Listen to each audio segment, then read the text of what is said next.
اعوذ باللہ من الشیطان الرجیم، بسم اللہ الرحمن الرحیم۔ کامران شہزاد صدیقی آپ سے مخاطب۔ ہمارا آج کا عنوان ہے آئین پاکستان، اور اس کی جو سیریل ہے وہ ہم آج آرٹیکل 8 پڑھیں گے۔ اس سے پہلے ہم 7 آرٹیکلز کو تھوڑا بہت وضاحت کے ساتھ بیان کر چکے ہیں، جس سے عام شہری کو آئین کی سمجھ میں آسانی محسوس ہوگی۔ آرٹیکل 8 یاد رکھیے گا کہ آرٹیکل 8 سے لے کر آرٹیکل 28 تک فنڈامنٹل رائٹس کا چیپٹر ہے آئین میں، یعنی بنیادی حقوق۔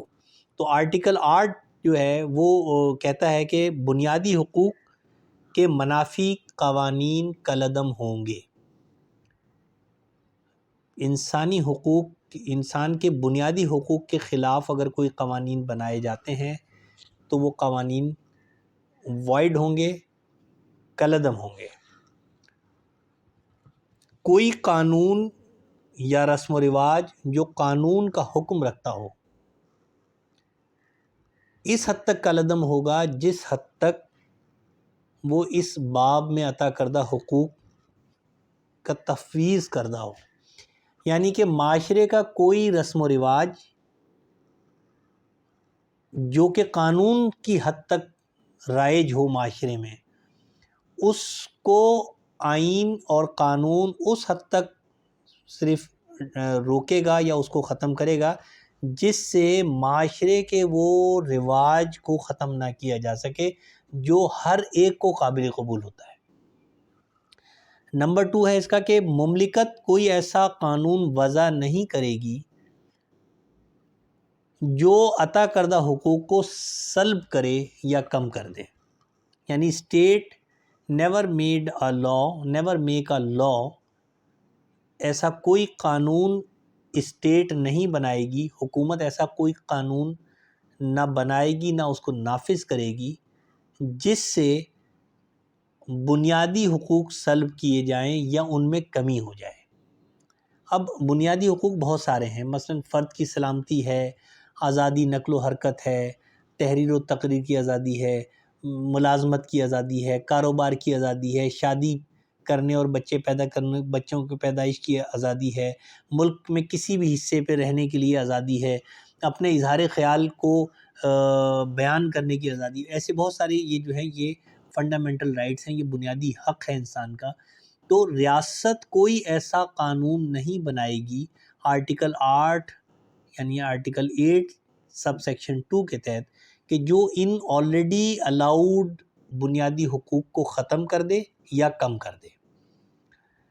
یہ اس آئین میں آئین کے آرٹیکل 8 میں یہ بات وضاحت سے بتائی گئی ہے کہ اس کا اطلاق فورسز اور ایجنسیز کے جو ورکنگ پرفارمنس ہے اس پر نہیں ہوگا۔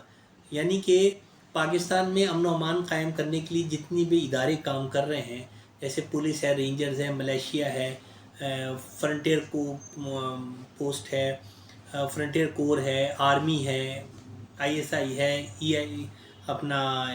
EIB ہے، انٹیلیجنس بیورو ہے، یا کوئی اور ادارہ جو پاکستان کی سالمیت، پاکستان میں امن و امان کے قیام اور عوام کے تحفظ کے لیے سرگرم عمل ہے، ایسا کوئی ادارہ اگر کوئی کام کر رہا ہو اور کسی شخص کو وہ کوئی ایکٹ کرنے سے اپنی ورکنگ کے دوران روکتا ہے تو وہ فورسز کا وہ شخص جو ہے وہ اس آئین کے آرٹیکل 8 کی زد میں نہیں آتا۔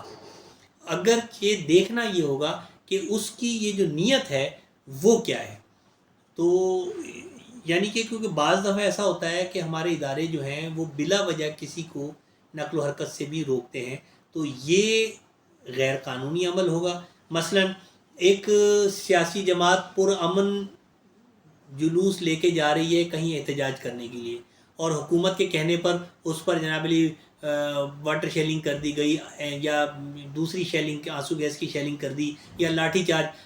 ٹیچرز کی ایک تنظیم ہے، ان کی تنخواہیں رکی ہوئی ہیں، انہوں نے احتجاج کے لیے کہیں دھرنا دیا ہوا ہے اور کوئی توڑ پھوڑ نہیں کر رہے، کوئی ملک کے خلاف کوئی بات نہیں کر رہے، اور پولیس ان پہ دھاوا بول دے، تو یہاں پر آرٹیکل 8 ان پر لگتی ہے، اور یہ عدالتوں کی ذمہ داری ہے کہ وہ ان چیز کو اسکروٹنی کریں، انویسٹیگیشن کریں، اور ایسے اداروں کے بے جا اور ماورائے کانسٹیٹیوشن ایکٹس کو وہ اس کی باز پرس کریں۔ اچھا، دوسرا جو اس کا پہلو ہے کہ ریاست کوئی ایسا قانون نہیں بنا سکتی کہ جو انسان کے بنیادی حقوق کو ڈیمیج کرے، ریسٹرین کرے یا اس کو ختم کر دے۔ اب اس میں ہمیں دیکھنا آگے یہ ہوگا، آرٹیکل 28 تک ہم جائیں گے گریجولی پڑھتے ہوئے کہ بنیادی حقوق ہیں کیا کیا۔ اگر کوئی شخص، پاکستان کا کوئی شخص یا کوئی گروہ یا کوئی سیاسی جماعت کوئی ایسا کام کر رہی ہے جو نہ تو مملکت کے خلاف ہے، نہ ہی دین کے خلاف ہے، نہ ہی اس سے انسانیت کو کوئی خطرہ ہے، نہ ہی توڑ پھوڑ اور انتشار کا اندیشہ ہے، تو ان کے ایسے کسی ایکٹ کو روکا نہیں جا سکتا۔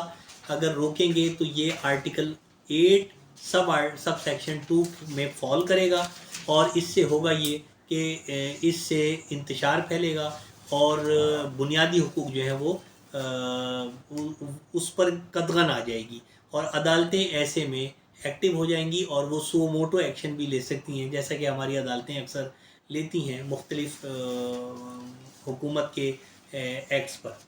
اچھا، تیسری بات اس میں یہ ہے کہ بعض دفعہ آپ نے دیکھا ہوگا کہ جیسے کہ اسٹیٹ کی یہ ذمہ داری ہے کہ وہ ملک میں امن و امان کو قائم کرے۔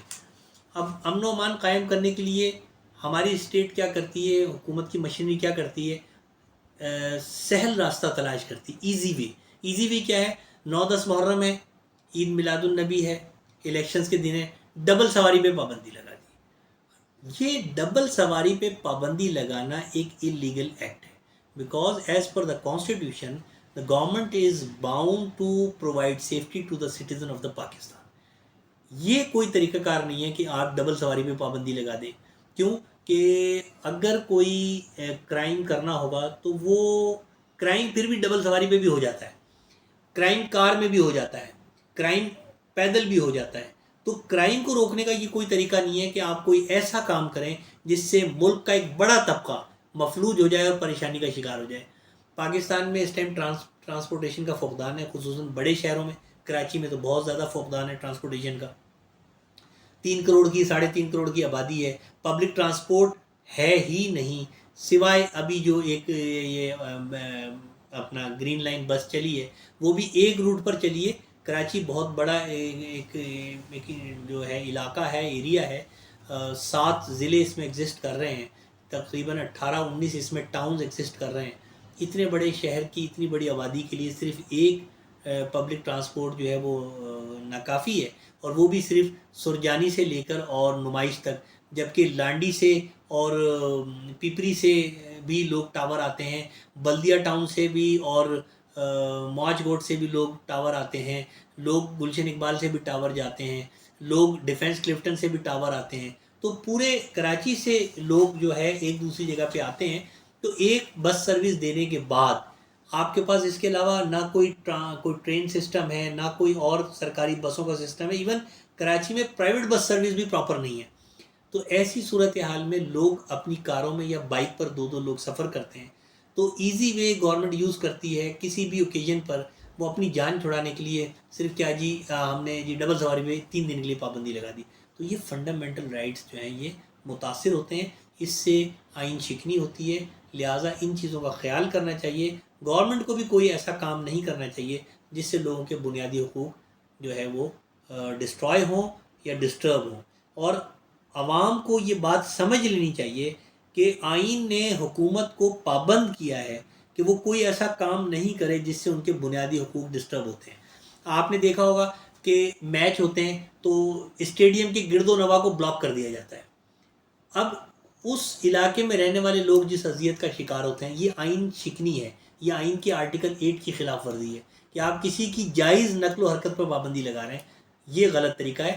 ڈیوٹی ہے گورنمنٹ کی کہ وہ سیف انوائرمنٹ دے اسپورٹس کو، اور اسپورٹس ہونا چاہیے، لیکن اس کا یہ مطلب نہیں ہے کہ آپ 2 لاکھ لوگوں کو گھروں میں پابند کر دیں، اسکولوں کی چھٹی، اسٹیڈیم کے ارد گرد کے اسکول بند، مارکیٹیں بند، ٹرانسپورٹ بند، اور میچ ہو رہا ہے۔ تو آرٹیکل 8 میں یہ فال کر رہا ہے۔